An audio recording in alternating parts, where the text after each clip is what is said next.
ظاهر پرست از حال ما آگاه، در حق ما هرچه گوید جای هیچ اکرام نیست. در طریقت هرچه پیش سالکایت خیر اوست. در صراط مستقیم میگه کسی گمراه نیست.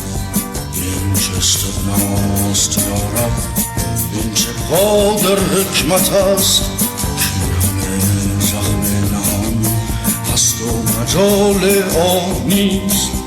زاهد ظاهر پرست از حال ما آگاه نیست. در حق ما هرچه گوید جای هیچ اکراه نیست. در طریقت هرچه پیش سالک آید خیر اوست. در صراط مستقیم ای دل کسی گمراه نیست.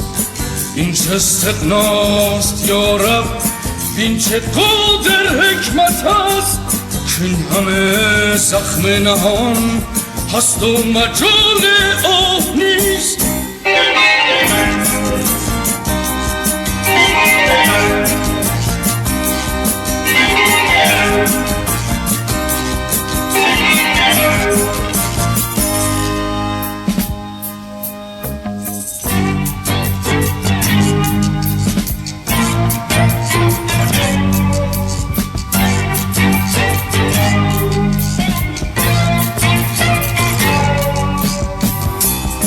هرچه هست از قامت ناساز بی اندام ماست، ورنه تشریف تو بر بالای کس کوتاه نیست.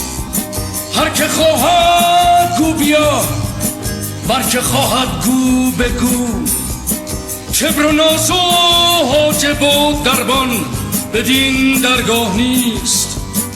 بر در میخانه رفتن کار یک رنگان بود، خود فروشان را به کوه می فروشان را نیست.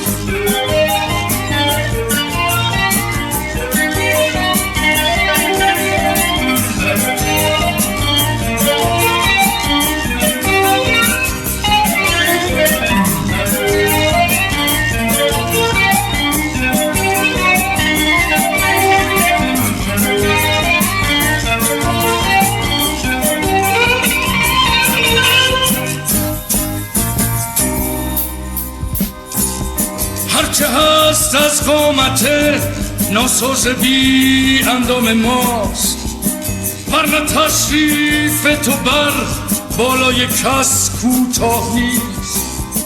بنده پیر خراباتم که لطفش دائم است، ورنه لطف شیخ و زاهد گاه هست و گاه نیست.